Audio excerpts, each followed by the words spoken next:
Well, good after, or sorry, I guess it's still good morning. Good morning, everyone.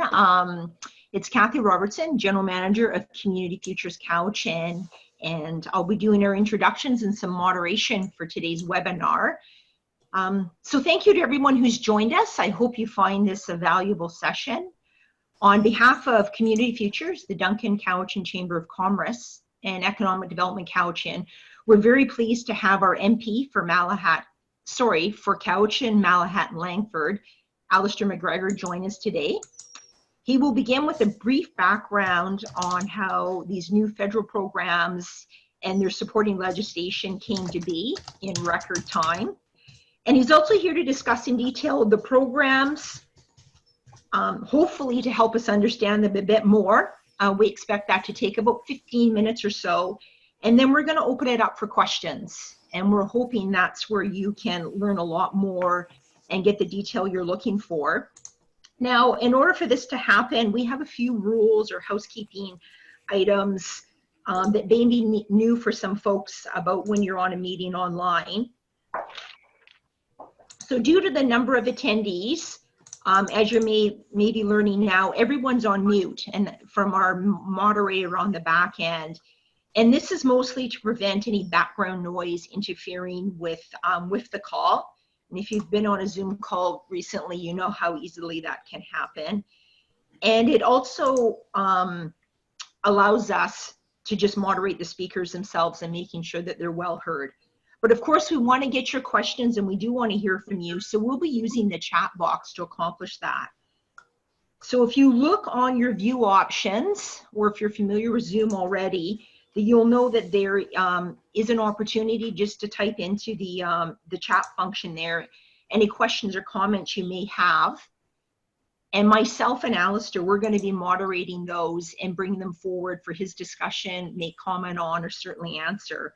But we also recognize that some questions may be a little bit more personal nature, or that could be very specific to your organization and you don't want them as part of the call. So we invite you just to respond directly to Alistair, and we'll be sure to post his phone number and also his email at the end of his presentation. So have pen and paper ready so you can jot those down. And with that, I think that's we're ready to go. So we're going to hand it over to Alistair now. Thank you. All right, well, thank you very much for that introduction, Kathy. And I just want to say a welcome to everyone and thank you for joining us today. Special thank you to the Duncan Cowichan Chamber of Commerce, Community Futures Cowichan, and Economic Development Cowichan for putting together this platform as we're all dealing with COVID-19 and exploring new ways of staying connected. So I really appreciate that we actually have this technology which allows us to still communicate with one another and try and maintain some kind of semblance of normalcy. So my presentation, I'm going to try and keep it to about 15 minutes. I'm going to, I think I was just muted. Sorry, Alistair. Okay, am I back on? You are. Okay, okay. So what I have, I've got a presentation. I'm going to try and keep it to about 15 minutes, and I have a PowerPoint slide to get through. So the first slide, I'm just going to go through a quick overview of what's been going on over the last number of weeks. What we've seen since March 13th is it really is truly unprecedented. We have essentially are dealing with a partial shutdown of the Canadian economy. And we've never, ever experienced this as a country. So there's not really a playbook for us to refer to. And I think in a lot of the cases, we are reacting to the situation and we're trying to forge a way forward as best we can. For my particular office, it's really about crisis management, about information management.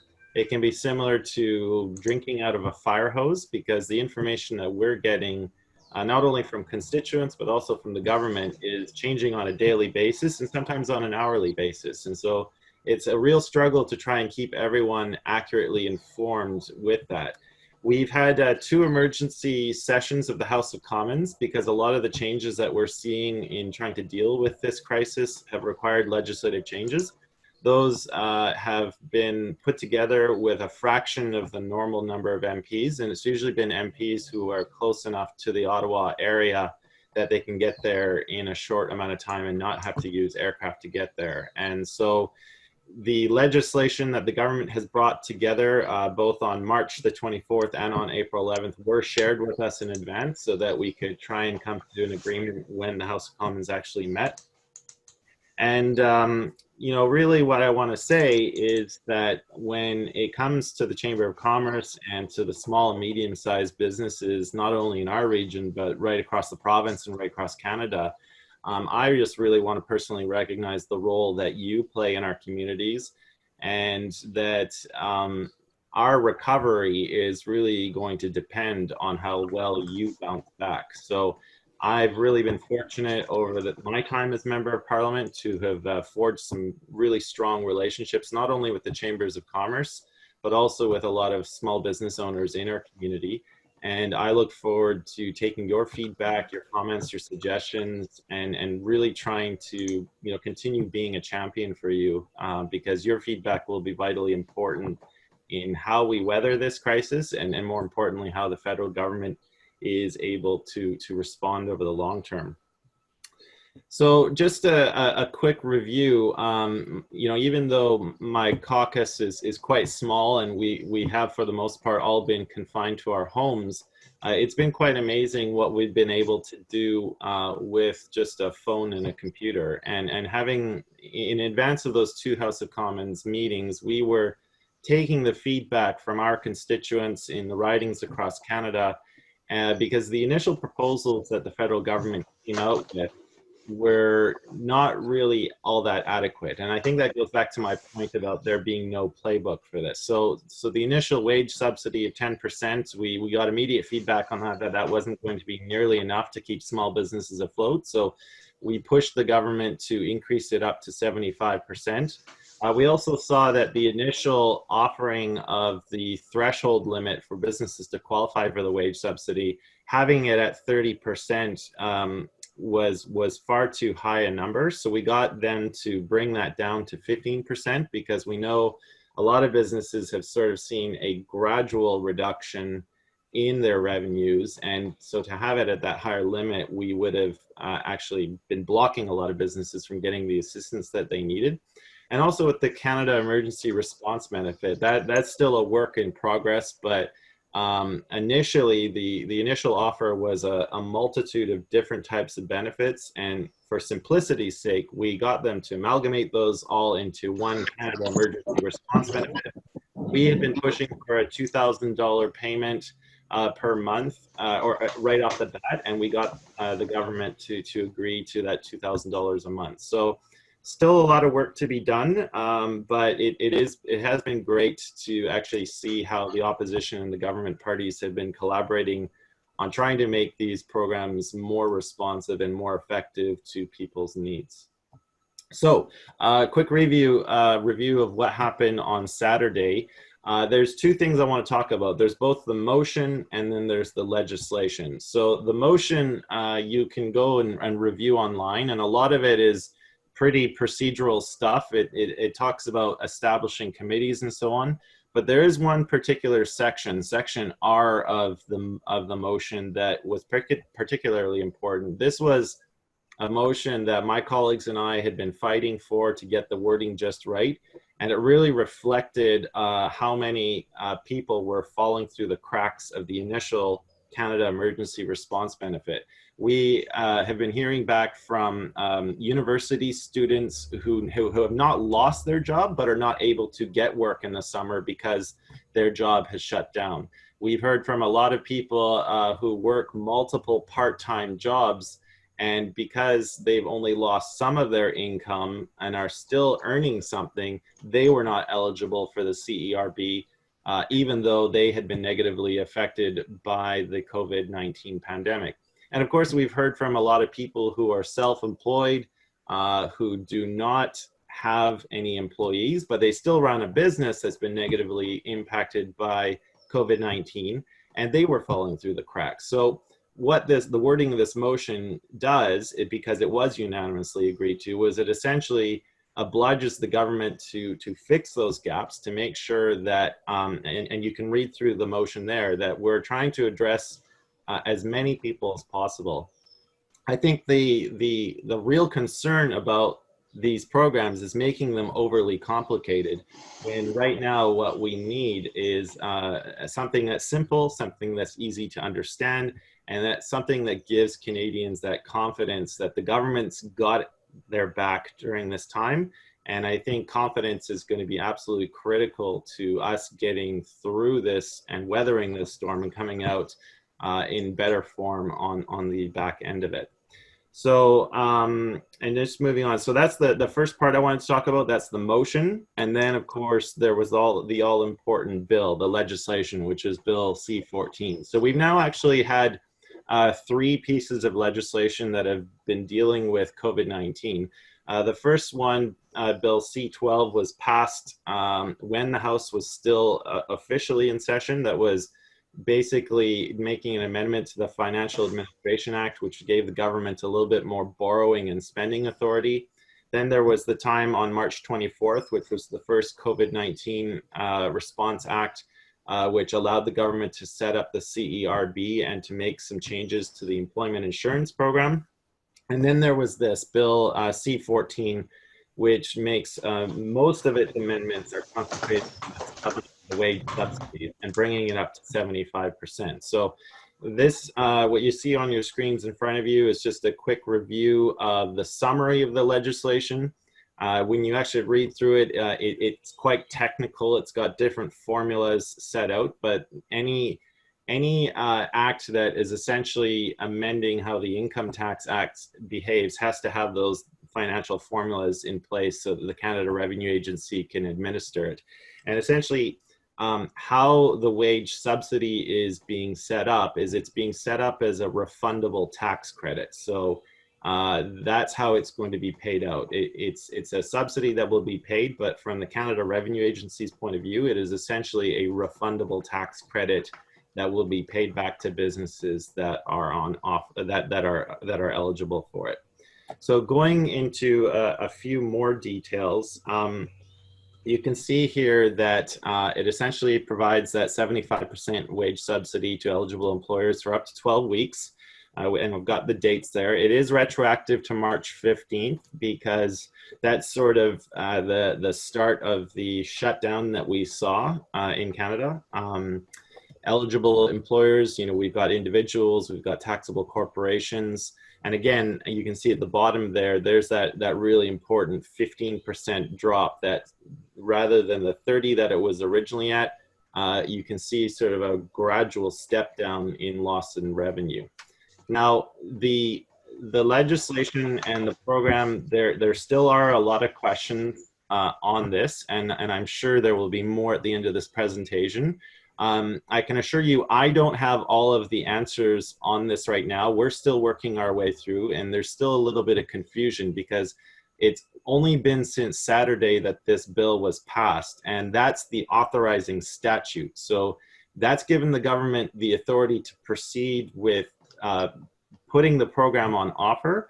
And we're still getting our sort of daily technical briefings on how this is all going to work out. So this is a work in progress. I can assure you that myself, my office staff, we're trying to do our best to stay on top of the information. And of course, we will be there to work with individuals, be they self-employed or if they're asking on behalf of someone else. We can try and get more specific information as it relates to their particular circumstances.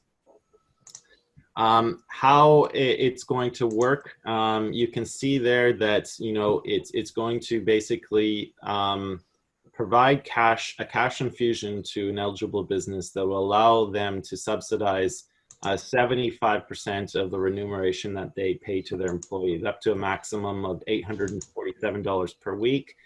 And you can see some of the details there on how it's going to work. The other supports, because the wage subsidy is not the only thing, there are other supports that are going to be on offer for business or are on offer. I know the government has been negotiating with lenders on setting up loans. And, we've also secured some changes to the Canada Summer Jobs Program.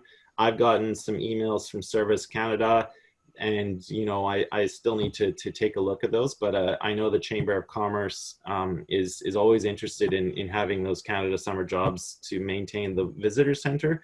But again, the employment market has changed significantly in the last month, and I wish I had a crystal ball to see how well we're going to be doing in the summer.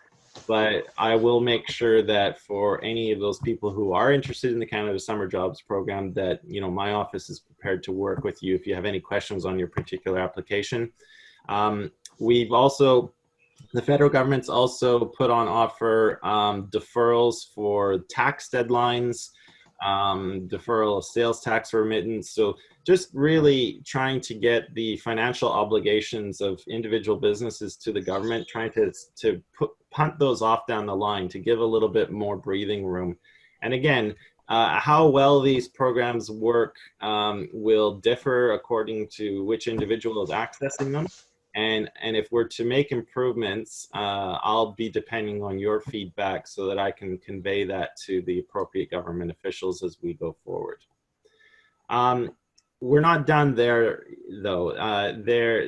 One of the big concerns that I've heard feedback on is the payment of commercial rent and commercial leases. And for prime commercial real estate, I know that the monthly rent costs can be a significant part of a small business's budget. And I think we might be expecting news later this week from the federal government. My colleague, Gord Johns, he represents the riding of Courtenay Alberni.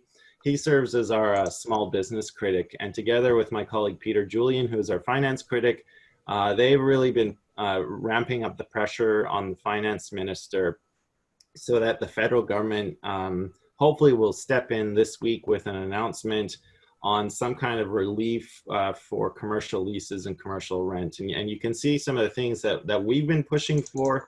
These are what we would like to see. I don't know what the final product will be, but this is very much based on the feedback that we have been hearing from small businesses. And it's actually been really nice to see in the last number of weeks that we've had a lot of collaboration between different groups who may not have ever worked together before. So we sent out a joint letter, for example, in partnership with the Canadian Federation of Independent Businesses, but also with Unifor, Canada's largest union, because there was a realization that these measures are going to benefit both employers and employees. And together in this fight, we have to pool our resources and work towards the same goal. So it's really been nice to see a lot of different groups who traditionally may not have worked as closely with each other are really coming together with the same goal. And really, this is a continuation of some of the other things that we would like to see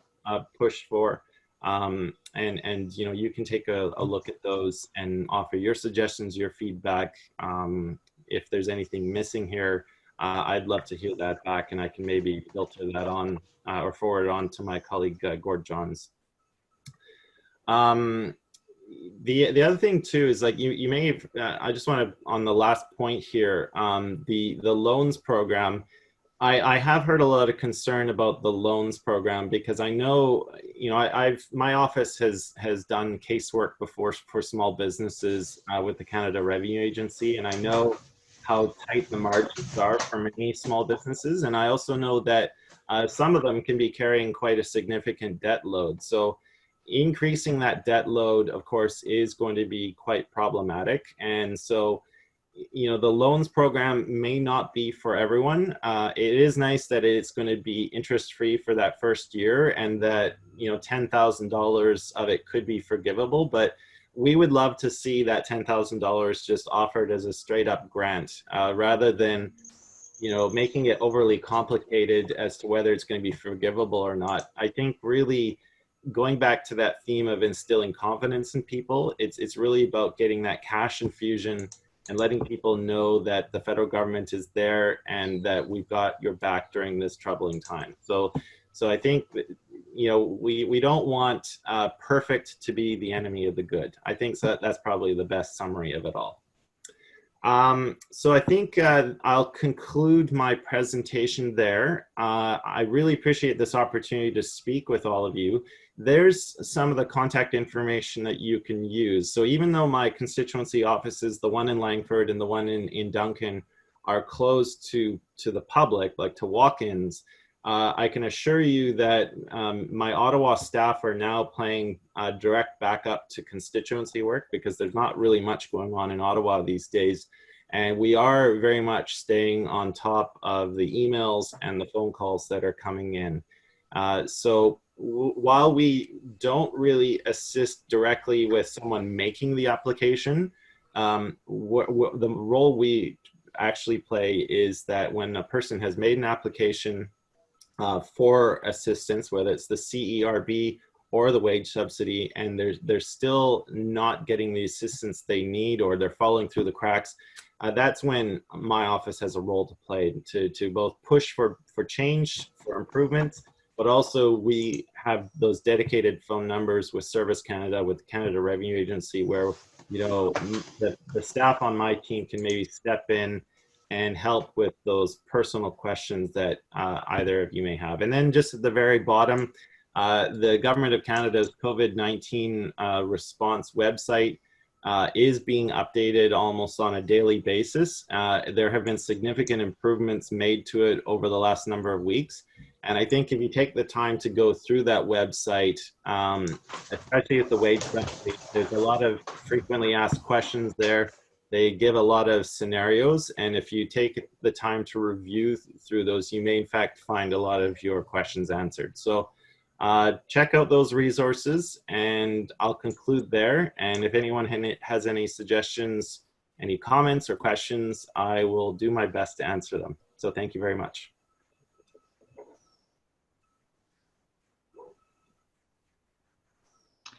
Excellent. Thank you, Alistair. Well, the questions are coming in quickly on chat. We're doing our best to keep up with those. So first one I'd like to pose is there been any discussion that you're aware of about supports being rolled out for not-for-profits? Supports for not-for-profits. Okay.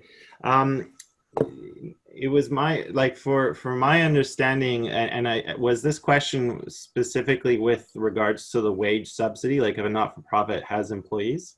No, I think it's just in general, maybe a sector. There wasn't a lot of detail in the question, so maybe just in general terms.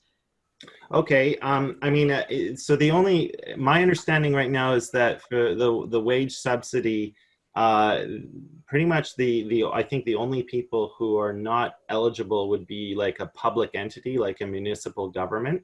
So a not-for-profit, if they're having trouble, with their traditional revenue sources, and they're also having trouble if they've got employees on the payroll, they could probably access the wage subsidy program.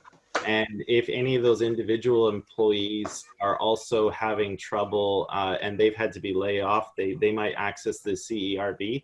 And I also know like a lot of not-for-profits depend on the Canada Summer Jobs program to roll out some of their programming. So there's a few options there. And I think if any individual not-for-profits have questions about their particular circumstances, they could send me an email and we could look at their particular situation, because like I said in my presentation, every individual might have unique circumstances to what they're going through, and some of these programs are tailored differently depending on what those circumstances are. Very good. Thanks, Alistair. So originally the 10% wage subsidy that was offered, our understanding it's still on the table. Do you have any more detail on how it still may apply? You're correct. Yeah, because that 10% wage subsidy was part of the original bill that was passed on March 24th. Well, it received royal assent on March 25th. So the 75% wage subsidy is basically just going to piggyback on top of that one. And I think it's because we had received so much negative feedback on the fact that 10% wasn't enough. that's still into effect, but because the bill C-14 has now taken over, it's just going to piggyback on top of that, and the new legislation is really what everyone should be concerned with, because it that 75% is retroactive back to March 15th. Very good, thank you. So the next question is around contract employees. And it says, if you have employees who work as contractors, are they allowed to work now and make a very minimal amount and still collect the benefit as long as they're declared what they're making? Yeah, so one of the announcements, so you saw in the motion that was passed, Section R, and maybe I'll just go back to that so that everyone can see it. So you can see there that we were identifying as wide a net as possible, and I know that for some people who are on contract, the government announced today as a direct result of this motion that people who are earning $1,000 or less will be eligible to apply for the CERB. And furthermore, you can see in this motion that we want people who applied for the CERB in good faith to not be unjustly penalized. So that part of the motion is really important, because if someone is unsure of their status, we still want them to apply for the CERB if they feel they really need it because they've been negatively impacted by COVID-19. We want them to apply for it. And we wanted this language in this motion so that if they're doing it in good faith because they thought they would be eligible, that they won't be unjustly penalized. So before, we never had that allowance for income from part-time work. So if someone is on contract and they've been negatively impacted, but they're still earning some money, as long as it's under that $1,000, they will be able to qualify. And that was just announced this morning during the Prime Minister's conference. Excellent. That is good news. Yeah. So the next question is, in this scenario, if a business knows that come May, they're going to have significantly reduced revenues or project no revenues, can they start to apply for the benefit now, or do they actually have to, like, in real time reach the point of that no or reduced revenue to apply for that benefit? That's an excellent, yeah, that's an excellent question. That actually is one that I posed to the government during a technical briefing on the bill last week. So I was given an advance copy of the draft legislation, and I didn't really get a very clear answer. This goes back to the part when I was talking about how we're still sort of figuring out how this works. My understanding is that in order to qualify for the wage subsidy, a business will have to show the decline in revenues. So you get it after the fact. And I know that's particularly tough because in this time of uncertainty, a lot of businesses are trying to look forward into the future. And so I know it's really difficult to look at the market out there, the business climate, and you as a small business owner who may have a number of employees, you're trying to decide, is it going to be worth it for me to continue on in that next month and keep people on the payroll? Will my business revenues have declined enough that I will qualify for the wage subsidy? So yes, I understand the difficulty, but my understanding from what I got from the technical briefing is that it's an after the fact benefit. So you have to show the marked decline in revenues in order to qualify. Well, that certainly provides some more clarification. Maybe not the answer we wanted. So thank you. Mm-hmm. So next, moving to a new business, maybe started in late 2019, and they haven't hit their projected revenues of 50,000 yet. So they don't qualify for the loan due to their newness. So they're kind of caught in that middle space right now. So mm-hmm. They were on track to hit 50. So how would they go about getting that loan, the $40,000 loan? That's an excellent question. Again, I would encourage whoever posed that question to bring it to my attention through a direct email, and that way I can take note of it and find out a specific answer for that person. Because, you know, like I said, we're dealing with a situation here that has no playbook. So a lot of these rules and the programs that have come out, they've really only been announced in the last number of weeks, and we're still fleshing those out. And unfortunately, the technical briefings that I receive each day, you know, there's a lot of competition because you have members of parliament and senators from right across Canada who are on these calls, and they're all logging in to get those questions. And I would encourage that person to contact me directly so that I can look into their particular situation. And maybe I'll have an opportunity to get a direct answer from Department of Finance officials. But I don't have the answer right off the top of my head, but I'd be happy to look into that further for them. Very good. So just a note to the person who was asking the question on that, before the call concludes today, we'll make sure that Alistair's phone number and email is available for everyone. Yeah. And there it is for you again. So the challenges for sole proprietors to access the $40,000 loan requirements, it's challenging because they're a sole proprietor. So will there be any flexibility for those who aren't, or businesses aren't incorporated? It seems that you need to be incorporated to apply for the $40,000 loan. Yeah, and that's why we really tried to get the CERB you know, application criteria as wide as possible, because we felt that with the other programs on offer, whether it was the wage subsidy or the loans, those had some fairly restrictive requirements. And so the CERB is that vehicle where we can give people that direct cash infusion. And it seemed like the simplest program that's now available and which is on offer for us to cast as wide a net as possible. I acknowledge a lot of these aren't perfect, and sometimes that can be the frustrating thing when you're an individual member of parliament, because you know it's really the government that is designing these programs, and you know, to their credit, they are adapting them in some cases to meet the needs of our constituents and the feedback we've given.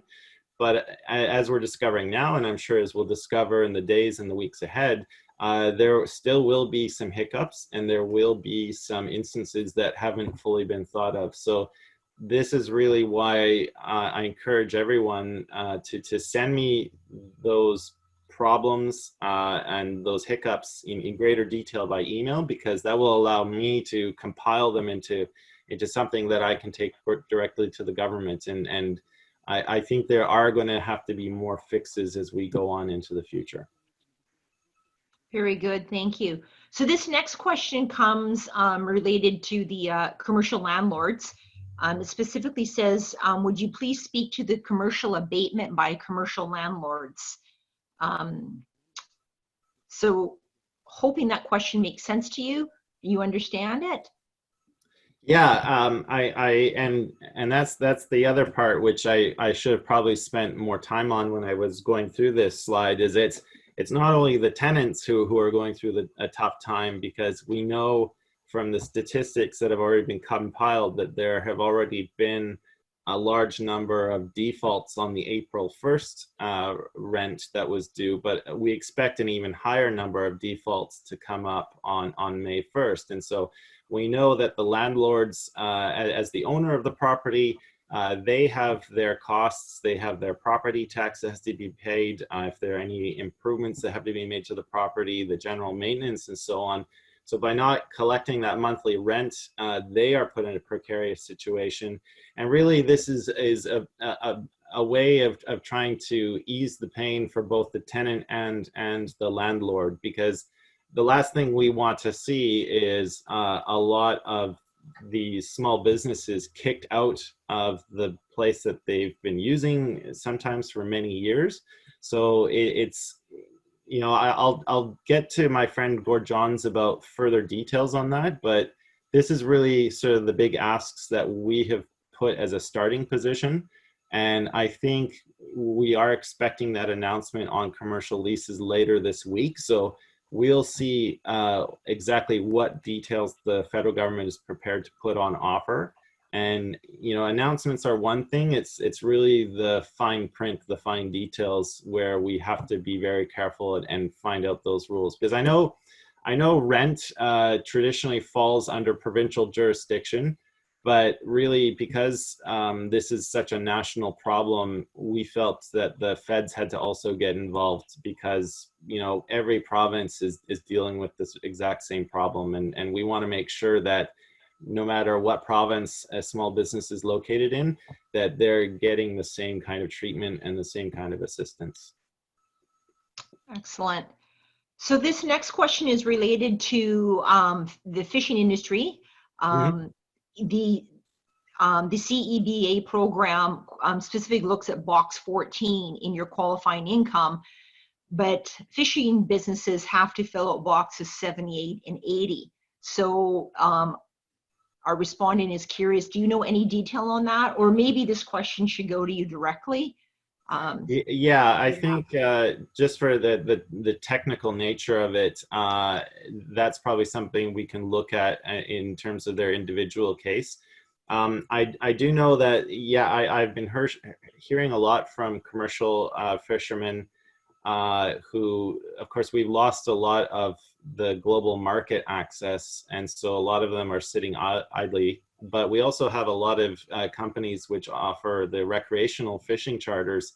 And of course, the tourism industry has been hit phenomenally hard by this pandemic. You know, my riding includes Port Renfrew, and of course, a lot of people have been canceling their bookings out that way. We get a lot of people from across Canada that come to enjoy our beautiful West Coast, but also a lot of international people. And of course, you know, that period starting about now and continuing on into the summer is usually the best earning months of all of those recreational fishing charters. So yeah, for this particular question, just given the technical sounding nature of it, I would encourage them to contact me directly. And that way we can look at the particulars of what they're asking for, and just to remind them that we also have that ability to get a signed consent form from them and establish a link with the Canada Revenue Agency to look at their particular case. Okay, and this one also may be a little bit technical in nature, but we know a lot of small business owners, they pay themselves in dividends. So at present, business owners who are paid via dividends appear to be excluded in the language around this. Are you able to speak to that detail? Yeah, so I can take a closer look at that. This may be another area where the federal government hasn't really put in the exact language which is covering small business owners that pay themselves a salary in the form of dividends, depending on how well the business does in a particular year. So yeah, that's something I'd be more than happy to look into further. It may be that they are covered, even if we haven't seen the specific language that identifies them, but that's something I could look into. And if it is indeed not covered, because this information is only a few days old, given that the bill was passed on Saturday, that's again something that we can bring up. And it may be that it's something that we can cover through a regulatory change. I'd be happy to look into that further. Okay. And So just to let everyone know, my staff are in on this call, so we are taking notes of some of the questions that are being asked. And I know that Kathy will probably forward me some information on the questions that were asked, but also for any individuals who are looking for that further information, please do contact me directly. You bet. So this question is related to the Canada Summer Job Grant. So applications have been submitted by a lot of folks, and now there's some changes. If they're looking to take advantage of the extension, does the applicant need to pursue the new extension rules, or would that automatically be applied on the government side? Are you familiar with that? Or maybe that's a technical question again. I did get some correspondence from Service Canada on this, and my colleague Daniel Blakey, who is our critic for this, has been in contact with the minister. I had a caucus call this morning where Daniel just sort of gave an update on the Canada summer job situation, and it is a little bit confusing, some of the messaging he's been getting from Minister Carla Qualtrough on this. I think that the extension of the deadline has been applied equally to everyone, but I'll have to look at that in further detail. The correspondence I received with Service Canada, I got it late last week, just before Easter, but I also have to reconcile what I received last week with the new information that was reported to us as a caucus this morning during the conference call. And so I'd like to check in with Daniel Blakey just to get further detail on that, because I was trying to write notes as he was speaking, but he did mention he was going to send further details to the entire caucus later this afternoon. So if that person who asked the question wants to follow up with me, hopefully by later this afternoon or by tomorrow, I'll be in a position just to provide better details on how the program's changed and what people can look forward to in the coming months. Excellent. Thank you for that. So this next question's related to receiving the CEWS benefits. Does a business have to rehire all their laid off employees, or can they just rehire some of them back and still qualify for that benefit?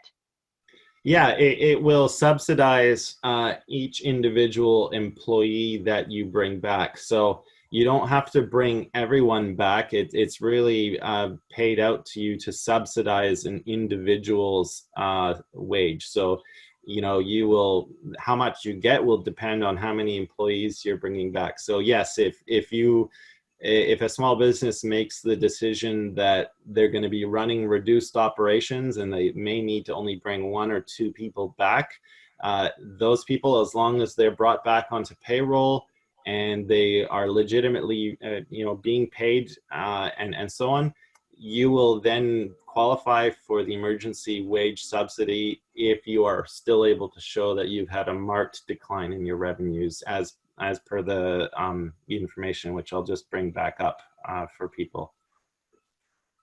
Okay. And we're going to bring that back up on your slides? Yes.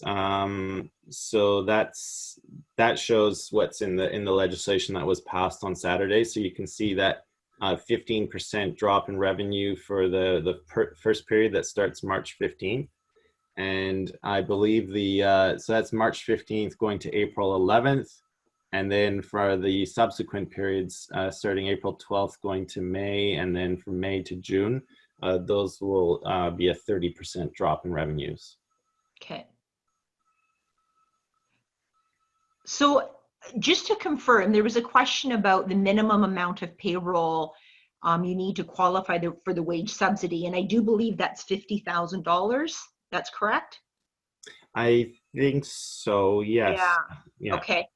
And so a follow-up question to that is, to the best of your knowledge, is there any consideration that the $50,000 might be reduced to allow more people to qualify for this benefit?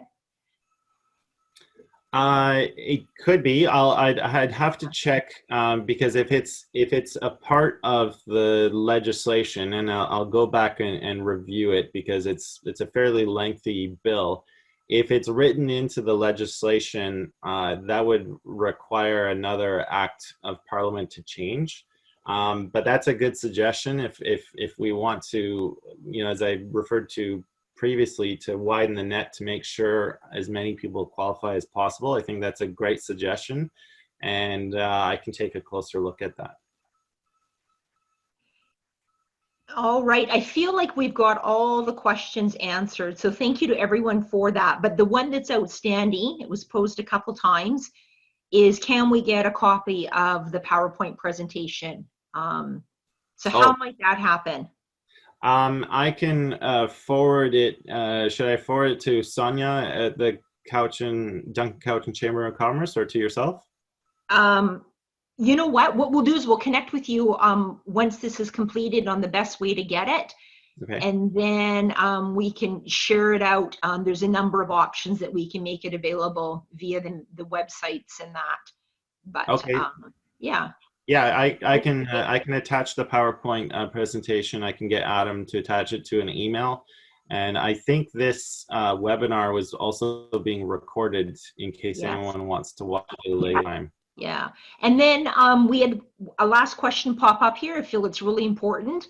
When will the CEWS application be available online? So when can folks get prepared for that? That's a great question. We're hoping as soon as possible. I remember yesterday I got a question in on the technical briefing, and you know, the Department of Finance officials on the call sounded a little bit frantic because they were the ones charged with implementing all of this, and they fully realized that the House of Commons had, you know, passed the legislation on Saturday, and now it's the bureaucracy's job to take that decision and to actually put it into action. So we're hoping that that application is available really quickly. We will put an update on our Facebook page, on our website, as soon as we know. And maybe we'll send a note out to the Chambers of Commerce, because it's important to note that, you know, it's going to be retroactive back to March 15th. And I know a lot of people have experienced declines in revenues over the last month, so they're probably chomping at the bit to be able to access that wage subsidy so that they can keep their business operations going, but also keep people employed. Very good. Excellent. So I think we've got all our questions and major themes covered. So how about we hold on here? If anybody wants to type fast and furious, if they've got a burning question, we can get it posed here quickly. And as we've mentioned a few times, Alistair and his office and his staff. So we have one come in. Last question here. Can you make up to actually $1,000? Or are you able, if you can make up to $1,000, can you actually make that? Or are you deducted the over and above dollar amount? Is that, am I making sense? Yeah, no, it's, and that, I think that stems from the, both what was included in the motion, but also the Prime Minister's announcement today. I'll have to look at the details of that. It's our hope that, you know, people will still be able to access the full CERB, but I'll have to look into the details. The announcement, the confirmation that this change was coming, only just happened this morning, so we'll look into that. Okay, so on that prompt, we did get a few more questions. Is it possible to extend the 12 weeks past June 6th instead of making it retroactive to March 15th? So yeah, March 15th. Yeah, I think if I remember correctly from my technical briefing on the legislation, I think it's important to keep the retroactive period in place, because March and early April were some really hard times for a lot of businesses. But I believe there is an ability in the legislation to extend past June 6th if the situation warrants. Very good. But I'm going off of memory here. I'd have to go back and confirm. But it was a lot to review in one sort of hour that we had. But I believe that was mentioned. Okay, so we have a question saying an individual started by applying for the 10% subsidy. Mm-hmm. They did that in March, and they followed the instructions on the CRA website. Mm-hmm. And it says, should I have applied for something there? Maybe who's posing that question, if you're still with us, a direct email to Alistair and your staff might get you some more clarity on that. And given that the new 75% wage subsidy is now in effect, you know, there was that question as to when people could apply. What I would encourage people to do is to log on to their My Business account, because it's my understanding this wage subsidy is being offered through that. So There may not be a link set up anywhere, but if everyone just logs into their My Business account through the Canada Revenue Agency website, it may in fact be already active, and they may have additional information when they log in through that portal on how the new wage subsidy is going to take effect. So that's one important thing I forgot to mention was it's being offered through your My Business account. I'd encourage everyone to log in today. It may very well be that those changes are there ready and waiting. Thank you. So this one is relative to business loans. A question confirming if the the Business Development Bank of Canada, BDC, is still the lead on administering the federal government loans. And I think that is true still. Yeah, it is the Business Development Bank. It is a Crown corporation, so it's one that we can offer, and of course, it's a bank that's set up directly. Like its mandate is to help small businesses, to help entrepreneurs. So they traditionally have been they are mandated to do that, unlike other banks which have a plethora of different services available. So. Yes, the Business Development Bank of Canada, again, if you go to the federal government's website, they will have all of the appropriate links that allow you to follow through with that. The other thing too, you know, we have a lot of authority through the Bank Act, right? All of Canada's major banks, whether it's CIBC, Toronto Dominion, Scotiabank, they are all regulated federally. They fall under the authority of the Bank Act. And right now, the federal finance minister has been negotiating with banks to try and get lower interest rates on credit cards, working on improvements to when people have to pay their mortgages and the interest on that. I'm not very satisfied with how the federal government has gone through with it, because the fact that we still have such high interest rates through this economic crisis that we're going through, it just seems that the banks are a little bit out of tune with how much people are really suffering through this. So if we don't see major changes coming in the next week, we would really like to see the federal government use its authority, its regulatory authority through the Bank Act, to make the banks basically step in line and change their interest rates so that they coincide with the times that we're going through. I know there have been some improvements made, but we still believe that there are further measures which could be employed. I think a lot of people would agree with you. So the next question comes for folks who are summer students. So normally they find their summer jobs, and if they're unable to find one due to COVID, can they apply for the CERB? Yes, they will be. We specifically mentioned students in that motion, which I will bring up for people here. And it's my understanding, so you can see it's for people who have exhausted their EI benefits, students, owners, operators, and so on.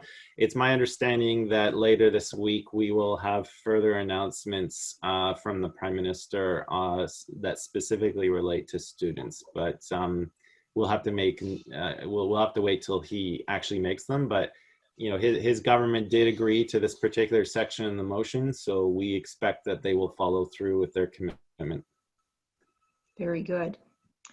So this is regarding employees with their wages as it relates to CEWS. Will wages for employees that have been able to retain their hours still qualify for this, or is it intended for employees that have been rehired after being laid off? My understanding is the criteria is if the business in question has seen a marked decline in revenues. So if you see that 15% drop in the initial period and then a 30% drop for the periods thereafter, and you have still managed to keep your doors open and your employees on the payroll, you will qualify for that wage subsidy. Very good. Yeah. And just want to acknowledge that some of the folks online today have some helpful information. So someone reminded us that the BDC is not involved with the $40,000 loan. That is through the chartered banks and the credit unions. So a point of clarification there. Yeah, okay. Yeah. I'd say And this goes back to my point of drinking water through a fire hose, and yeah. the information that we're trying to stay on top of is a lot. So someone has made the suggestions that if individuals are turning to their RSPs as a source of cash right now, has there been any discussion that the taxes on that be reduced? Get some relief there. That's a great question. I actually remember receiving that particular question from a constituent several weeks ago about reducing the penalty for taking out your RRSP to help supplement your income at this time, but also allowing a method to put that money back in without any kind of penalty. I haven't, to my mind, and I may be wrong, I haven't seen a specific announcement with regards to RRSP. I remember there was one with regards to registered income funds, and I can get you the details on that, but I'll also look into the RRSP question as well. Very good. Yeah. So a question coming from a business owner who works with physiotherapists. So with all the new information out today, can you help with if the physios to start to provide telehealth consultations, as long as they're under the $1,000 threshold, can they be eligible for these new benefits? So the $1,000 threshold is for the CERB. So if that person like as a self-employed physiotherapist and can show that they've been negatively impacted by COVID-19, like they've lost a significant part of their normal work, but they're still earning a little bit because of the physical distancing rules, then yes, they can apply in good faith for the CERB, thinking that they're eligible for it because they are still earning a little bit, but there's that $1,000 threshold. So again, I think if they are under the impression that they've been negatively impacted by COVID-19, and with that all-important section in that motion that was passed, I would encourage that person to apply for the CERB, because that was the important change that we fought for, was to make sure that even for those people who are still earning an income, if they've shown a marked decline in that income, they should still qualify for it. Because I've heard stories of people who are bringing in maybe $800 or so. It's certainly not enough to pay the bills, but under the old criteria, they weren't eligible for any help at all. So that was an important improvement that we got on the weekend, an important commitment that we got out of the government. Excellent. So we're coming up on 1 hour. I think I might pose this question maybe as our last question and on a closing comment. Looking past this health crisis, can you talk a little about how you see resources and direction of the federal government in terms of economic recovery and how to support those who've lost their job permanently? Do you see the new Green Deal and a universal basic income fit with this new recovery plan? Yeah, I think That's a biggie. it is a biggie, and I think it's a great one. So I think there's going to be sort of 3 key phases to getting through this. The number one part of this is the immediate programs that we have in place to address the crisis. So that's putting in the federal programs like the wage subsidy, the CERB, and really that's the phase that we're in right now, is making sure that people know that the federal government's there. I think the next phase, we always want to make sure that as these programs evolve, as the crisis evolves, and as we start getting through it, I want to make sure that any public dollars that are offered to business, to large corporations, are always tied to job creation. I think one of the lessons we learned from the previous financial crisis in 2008 was that a lot of very large corporations were able to get bailouts, and they used those public dollars to then do stock buybacks. And in many cases, they offered their top executives really generous payouts. So we'd like to make sure that those mistakes are not repeated.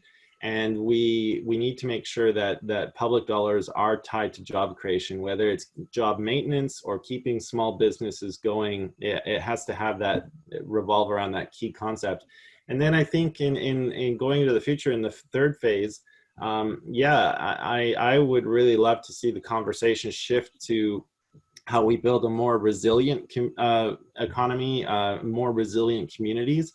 I think this pandemic has really exposed a lot of the weaknesses in our supply chains and has really shown us where a lot of the gaps are. And so I think the conversation is ripe about, what kind of an economy do we want to have in the future? Can we build something that is more resilient to these kind of shocks? Can we build something that, is taking all of these factors into account and also rebuilding the social safety net? I think our healthcare system is pretty amazing, but it certainly has borne a lot of strain right now. And we've also seen how our employment insurance system has really struggled to keep up, because the very fact that we need the CERB during this time shows that our regular employment insurance system simply was not able to cope with it. So yeah, I'm really excited about how those conversations will take place. I think there's a time and a place for them in the future. Right now, I really think we just got to focus on helping people weather this storm and get through it. Well, very good. And bears repeating that all these questions were actually captured by Alistair's assistant, Adam, who we didn't see today, but he's there behind the scenes. And if they didn't get answered explicitly, I trust Alistair's team to get back and get them answered. And then regarding the presentation, we will make sure that it's public, and we will send it out broadcasted on our Facebook networks and emailers and our own websites about how to access it. Alistair, I can tell you there's a lot of thank yous coming in via our chat there. Not sure if you see them, but certainly want to express how much I enjoyed, how much I learned, and I think that is reflected in all the thank you comments. So, and a thank you to everybody for your great questions and making it a much more engaging conversation. And it's been a great hour. We learned a lot. Yeah. Thank you very much for putting this on and for being a great host. And my apologies if I wasn't able to cover everyone's question or get you the details you're looking. And sometimes I may look at my answers and I'll have to correct myself. But I think the important thing is that my office can absolutely provide you with the far more detailed information that you're seeking if you want to contact us directly. And again, this is sometimes changing on an hourly basis, this information. So we're doing our best to stay on top of it. So thank you for your patience. You're right. And on a federal level, we know that you've got us well covered, as you've demonstrated today. But on a local level, I just want to remind everybody who's still with us that ourselves, Community Futures Cowichan, the Duncan Cowichan Chamber of Commerce, and Economic Development Cowichan, we got together in the last couple of weeks. And we've done the best we can in early days to develop a website we're calling Cowichan Strong, so cowichanstrong.ca, and trying to be very effective in making sure that this timely information is in one place. And because supports are coming from many different places. We talked about this was all federal today, but we know that there's other organizations that are contributing supports. We're going to learn more soon from our provincial government. But our attempt with Cowichan Strong is to make sure that you folks just have to go to one website and get reliable, up-to-date information. So as Alistair's illustrated, it moves quickly, and sometimes the answers this morning are different by the afternoon. But we're going to certainly, you guys have got tough jobs as small business owners and operators, and we want to work together to make that information management much easier. So please check us out, cowichanstrong.ca. Right. Very good. All right, everyone, have a great day. And again, thank you for all your great questions and engaging, and certainly Alistair. And a small shout out to my coworker, Carrie, who's that busy hamster in the background managing this technology. Okay, wonderful. Everyone, thank you Okay, so thanks. much. Take care. Stay healthy out there.